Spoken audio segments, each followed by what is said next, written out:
जोहार, मैं आनंद कुमार और आप देख रहे हैं जनमन की बात। दोस्तों, इन तस्वीरों को गौर से देखिए। ये तस्वीरें भाजपाई ही खोज खोज कर भेज रहे हैं। क्यों भेज रहे हैं ये इस वीडियो में मैं आपको आगे बताऊंगा। क्या कमेंट कर रहे हैं वो भी बताऊंगा, लेकिन पहले आज भाजपा की युवा आक्रोश रैली की बात कर लेते हैं। भारतीय जनता पार्टी ने हेमंत सोरेन सरकार पर वादा खिलाफी का आरोप लगाते हुए आज रांची के मोरहाबादी मैदान में युवा आक्रोश रैली निकाली। बीजेपी का आरोप है कि 2019 विधानसभा चुनाव में बेरोजगारी भत्ते और नौकरियां देने के वायदे को लेकर हेमंत सोरेन ने जो युवाओं से जो वादा किया था, जो प्रॉमिस किया था, वो पूरा नहीं हुआ। खबर है कि रैली खत्म होने के बाद भाजपा कार्यकर्ता मुख्यमंत्री आवास की ओर बढ़ने लगे। पुलिस ने शिबू सोरेन के आवास और ऑक्सीजन पार्क की ओर से सीएम हाउस जाने वाले रास्ते पर बैरिकेडिंग लगा रखी थी। जैसे ही भाजपा के कार्यकर्ता बैरिकेडिंग तोड़ने पहुंचे, पुलिस ने पानी की बौछार शुरू कर दी, वाटर कैनन चलाने लगी। इसके बाद पुलिस ने टीयर गैस का इस्तेमाल किया, आंसू गैस के गोले छोड़े। इधर भाजपा कार्यकर्ताओं ने भी पुलिस की तरफ पत्थर फेंके। इस दौरान 25 से ज़्यादा बीजेपी कार्यकर्ता घायल हो गए। घायलों में भाजपा के पूर्व प्रदेश अध्यक्ष और सांसद रहे यदुनाथ पांडे भी शामिल हैं। उनके पैर में चोट आई है। सभी घायलों को भाजपा नेताओं की गाड़ियों से रिम्स और आसपास के अस्पतालों में भेजा गया। करीब 1.5 घंटे तक पुलिस और भाजपा कार्यकर्ताओं के बीच झड़प होती रही, संघर्ष होता रहा। 1.5 घंटे बाद कार्यकर्ताओं की भीड़ छंटी। इसके बाद प्रदेश अध्यक्ष बाबूलाल मरांडी, नेता प्रतिपक्ष अमर बाउरी और पूर्व मुख्यमंत्री अर्जुन मुंडा समेत कई नेता और कार्यकर्ता बैरिकेडिंग के पास धरने पर बैठकर नारेबाजी करते रहे। पुलिस भी डटी रही। आखिरकार भाजपा कार्यकर्ता मुख्यमंत्री आवास तक नहीं पहुंच पाए। दोस्तों, बवाल न्यूज़ की खबर है कि युवा आक्रोश रैली में बाबूलाल मरांडी का भाषण खत्म होने के बाद दोपहर 2:35 पर बीजेपी के कार्यकर्ता शिबू सोरेन आवास के पास लगे 5 लेयर बैरिकेडिंग को तोड़ने लगे। जब कार्यकर्ता चौथी लेयर की बैरिकेडिंग के पास पहुंचे तो पुलिस ने भीड़ को तितर-बितर करने के लिए वाटर कैनन का प्रयोग किया। जब प्रदर्शनकारी 5वां लेयर तोड़ने लगे तो पुलिस ने आंसू गैस के गोले छोड़ने शुरू कर दिए। इस दौरान भीड़ की तरफ से बीच बीच में पुलिस पर पत्थरबाजी भी होती रही। मौके पर रांची के वरीय पुलिस अधीक्षक चंदन सिन्हा समेत कई सीनियर ऑफिसर्स मौजूद थे।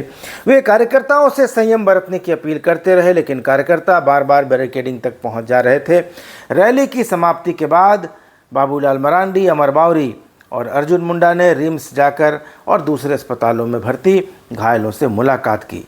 उन्होंने कहा कि आज का दिन लोकतंत्र के काले अध्याय के रूप में दर्ज हो गया है। आंसू गैस के गोले दागे गए। इससे लोगों को सांस लेने में दिक्कत, घबराहट और आंखों से देखने में परेशानी हो रही थी। आंसू गैस के गोले और प्लास्टिक की गोलियां काफ़ी तेज़ आवाज़ में चलाई गईं। राज्य सरकार द्वारा सुनियोजित तरीके से यह कार्रवाई की गई है। ये आंसू गैस के गोले, वाटर कैनन के फव्वारे और कंटीले तारों की घेराबंदी भी अब हेमंत सरकार को नहीं बचा सकेगी। झारखंड के युवाओं को उनके हक की नौकरी, उनके हक का रोजगार और पिछले 5 सालों से हो रही नाइंसाफ़ी का न्याय दिलाने के लिए निर्णायक लड़ाई का आगाज हो चुका है। कटीले तार की बैरिकेडिंग को लेकर बाबूलाल मरांडी ने हेमंत सोरेन सरकार को घेरा है। उन्होंने सोशल मीडिया हैंडल एक्स पर लिखा, आज तक कहीं भी कटीले तार सिर्फ 2 जगह इस्तेमाल हुए हैं, देश की सीमा पर और दूसरा वन्य प्राणियों की सुरक्षा के लिए। ये पहली बार है कि बेरोजगार युवाओं को रोकने के लिए कटीले तार लगाए गए हैं। ऐसा न तो पहले किसी ने देखा है, न किसी ने सुना है। सरकार में बैठे लोग अपनी सुरक्षा कटीले तारों से कर रहे हैं। ये अमानवीय, शर्मनाक और निंदनीय है। हेमंत जी, आने वाले चुनाव में यही युवा आपको आपके सिंहासन से उखाड़ फेंकेंगे। नेता प्रतिपक्ष अमर बाउरी ने कहा कि जिस तरह से निहत्थे लोगों पर लाठियां बरसाई गईं, बम फेंके गए, लहू बहाया गया, ध्यान रहे मुख्यमंत्री जी, यह लहू हिसाब लेगा और इस निकम्मी झामुमो कांग्रेस सरकार को उखाड़ करके बंगाल की खाड़ी में फेंकेगा। कभी किसी सभा में आंसू गैस से हमले होते आपने देखा है? डरपोक हेमंत सोरेन सरकार ने आज यह भी कर दिखाया है। इधर सत्तारूढ़ झारखंड मुक्ति मोर्चा के महासचिव विनोद पांडे ने कहा कि धर्म, जाति व मनस्य सांप्रदायिकता फैलाने की मानसिकता रखने वाली बीजेपी के नापाक मंसूबे झारखंड की सरजमी पर कभी कामयाब नहीं हो सकेंगे। केंद्र और बीजेपी का भेदभावपूर्ण रवैया जगजाहिर हो चुका है। केंद्र की सत्ता पर काबिज बीजेपी हर साल 2 करोड़ रोजगार देने का वादा करके आई थी, लेकिन 10 वर्षों से देश के नौजवानों को केवल ठगा गया है। देश का युवा समझदार है और बीजेपी के भेदभाव और सांप्रदायिक खेल को समझ चुका है। भाजपा का चाल, चरित्र और चेहरा बेपर्दा हो चुका है। यही वजह है कि बीजेपी की रैली से युवा नदारद रहे। बीजेपी के नेता अपनी राजनीति चमकाने के लिए रैली करने नहीं आए थे। उनका उद्देश्य पुलिस को उकसाना था ताकि बलपूर्वक कार्रवाई की जाए। कांग्रेस और राजद ने भी भाजपा की रैली को फ्लॉप बताया है और इसकी आलोचना की है। दोस्तों, मैंने वीडियो की शुरुआत में आपको कुछ तस्वीरें दिखाई थीं और कहा था कि भाजपा ही इन तस्वीरों को भेज रहे हैं और ये इस आक्रोश रैली से ही जुड़ा हुआ है। तो आइए जानते हैं कि क्या माजरा है। तो दोस्तों, रैली हो गई, प्रतिक्रियाएं भी हो गई, लेकिन कई भाजपाई इस रैली को लेकर अपनी ही पार्टी पर सवाल उठा रहे हैं, तरह तरह से सोशल मीडिया पर कमेंट कर रहे हैं और कह रहे हैं कि राज्य के हर मंडल में कई दिनों से तैयारी चल रही थी, भाजपा ने पूरी ताकत झोंक दी थी, लेकिन इसके बावजूद ज़्यादा से ज़्यादा 15,000 लोग ही पहुंच सके। इनमें युवाओं की संख्या जितनी अपेक्षित थी, जितनी होनी चाहिए थी, उतनी रैली में दिखाई भी नहीं दी। राज्य में लाखों युवा रोजगार की मांग को लेकर आंदोलन कर रहे हैं। जेएसएससी और जेपीएससी की परीक्षाओं को लेकर, उनके लंबित रिजल्ट को लेकर, नियुक्ति देने को लेकर युवाओं में सरकार के प्रति भारी आक्रोश तो है, लेकिन भाजपा ऐसे युवाओं को अपनी तरफ करने में कामयाब नहीं हो सकी। भाजपा ही ऐसे कई वीडियो वायरल कर रहे हैं जिसमें उसके कार्यकर्ता पुलिस के आगे हाथ जोड़ते नजर आ रहे हैं ताकि वे बैरिकेड पर चढ़कर वीडियो बना सकें। देखिए दोस्तों, इस वीडियो को मुझे संथाल परगना से एक भाजपा कार्यकर्ता ने भेजा है। इसमें हाथ जोड़ते हुए भाजपाइयों को देखा जा सकता है। कोल्हान के एक भाजपाई ने मुझे मैसेज करके बताया कि युवा मोर्चा का आज का प्रदर्शन फ्रेंडली मैच रहा, बड़े नेता भी खाना पूर्ति करते नजर आए, एक भी बैरिकेडिंग को कार्यकर्ताओं का जोश तोड़ नहीं पाया। जो संख्या इन्होंने बताई थी वह संख्या भी नहीं पहुंच पाई। बहुत कार्यकर्ता तो क्षेत्र से निकले, पर होटल में ही पार्टी मनाना उन्होंने ज़्यादा उचित समझा। पुराने भाजपाई दोस्तों फ़ोन करके 2009 में मधु कोड़ा शासन के समय हुए राजभवन घेराव की याद दिला रहे हैं, जब भाजपाइयों के आंदोलन ने सरकार को हिलाकर रख दिया था। तब बीजेपी के शांतिपूर्ण प्रदर्शन पर पुलिस ने लाठी भाजी थी। इसमें तत्कालीन विधायक सरयू राय का सिर फट गया था। तत्कालीन राष्ट्रीय उपाध्यक्ष यशवंत सिन्हा की सुरक्षा में तैनात कमांडो बुरी तरह से घायल हुआ था। नेता प्रतिपक्ष अर्जुन मुंडा, कड़िया मुंडा, रघुवर दास, रविंद्र राय, पीएन सिंह, राम टहल चौधरी समेत दर्जनों नेता कार्यकर्ता लाठीचार्ज में घायल हुए थे। इस दौरान सरयू राय और यशवंत सिन्हा की तस्वीरें अखबारों में छपी थीं, बहुत चर्चित तस्वीरें रही थीं।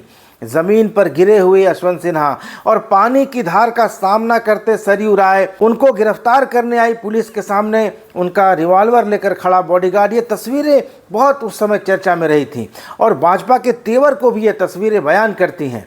आज के आंदोलन को लेकर एक भाजपाई ने सोशल मीडिया पर लिखा है कि युवाओं ने काफ़ी जोश दिखाया, लेकिन बाकी नेताओं ने उतनी भागीदारी नहीं दिखाई और देखें तो बहुत बेहतर प्रदर्शन नहीं रहा। आज की रैली में जहां दावा लाखों लोगों का था, वहां 7 से 8 हज़ार पहुँचे। 10,000 का आंकड़ा छुआ भी हो तो मुझे संदेह ही है। हाँ, कुछ लोगों को रोका ज़रूर गया, लेकिन वे लोग आ भी जाते तो संख्या ज़्यादा से ज़्यादा 5 या 7 हज़ार और बढ़ जाती। मतलब बहुत मशक्क़त करते तो 18 से 20 हज़ार से ज़्यादा संख्या जुटा पाना मुश्किल था। खैर, पूर्ण रूप से यह खराब मैनेजमेंट का उत्कृष्ट उदाहरण है और मैं इसको चुनाव के पूर्व ताकत प्रदर्शन के रूप में देख रहा था और जैसा उत्साह और माहौल बनाया गया था उसके विपरीत लगा मुझे ये प्रदर्शन। एक भाजपाई होने के नाते मैं बहुत खुश नहीं हूँ इस प्रदर्शन से। तथाकथित बड़े नेता चना खाने में व्यस्त थे और बाद में भाषण देते हुए लोकतंत्र का ज्ञान बघारने में।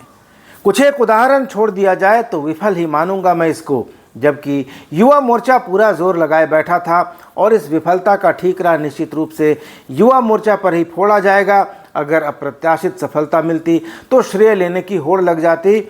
हाँ, एक बहाना ज़रूर मिल गया कि लोगों को रोका गया, तो बहुत ज़्यादा वाकई में नहीं रोका गया और हर बार बहाना से काम नहीं चलेगा। तो ये उनका लिखना है। दोस्तों, आज के आंदोलन के बाद सोशल मीडिया पर एक और कमेंट ने ध्यान खींचा। न्यूज़ 11 झारखंड का चर्चित समाचार चैनल है, उसके मालिक संपादक हैं अरूप चटर्जी। उन्होंने फेसबुक पर झारखंड भाजपा के महामंत्री और राज्यसभा सांसद प्रदीप वर्मा की फ़ोटो और वीडियो लगाई है, कुछ और भी वीडियोज़ लगाई हैं उन्होंने, और उन्होंने जो लिखा है वो बड़ा रोचक है। तो अरूप जी लिखते हैं कि न लाठियों के दाग, न चेहरे पर आक्रोश की आग, न बौछारें ही कुछ बिगाड़ पाईं, न गैस के गोलों से आंसू छलक आईं, कुर्ते की क्रीच भी टाइट है, जनाब ये रईस नेताओं की फाइट है। जय झारखंड, जय बीजेपी, पार्टी का भगवान ही भला करे। तो दोस्तों, ये प्रतिक्रियाएं आ रही हैं इस रैली को लेकर।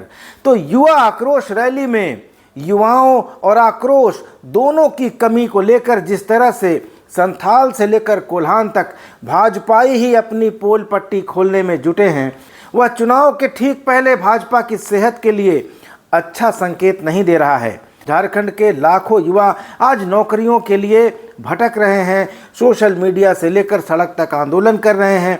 आज उन्होंने झारखंड एकेडमिक काउंसिल का घेराव किया। जेटेट परीक्षा का जो सिलेबस बनाया गया है वो इतना वास्ट है और इसका जो कट ऑफ इतना हाई रखा गया है, तो इसको लेकर परीक्षार्थी आंदोलनरत हैं। आज उन्होंने आंदोलन किया और उनसे बातचीत हुई और उनको कुछ आश्वासन दिया गया है। लेकिन परीक्षाओं को लेकर, रिजल्ट को लेकर युवाओं में जितना गुस्सा है, 6,39,000 तो सिर्फ सीजीएल के, जेएसएससी सीजीएल के परीक्षार्थी हैं। तो अगर इतना गुस्सा है तो दोस्तों, आपको क्या लगता है कि क्या भाजपा युवाओं के आक्रोश को ज़मीन पर उतार पाई है? क्या उनके आक्रोश को भुना पाई है? और क्या बीजेपी इस तरह के प्रदर्शनों और रैलियों के सहारे हेमंत सोरेन की सरकार को उखाड़ फेंकने का जो दावा कर रही है वो सफल हो पाएगा या नहीं? अपनी राय ज़रूर दीजिएगा। चैनल को सब्सक्राइब करना मत भूलिएगा। अगले वीडियो में मिलेंगे, तब तक इजाज़त दीजिए। धन्यवाद, नमस्कार।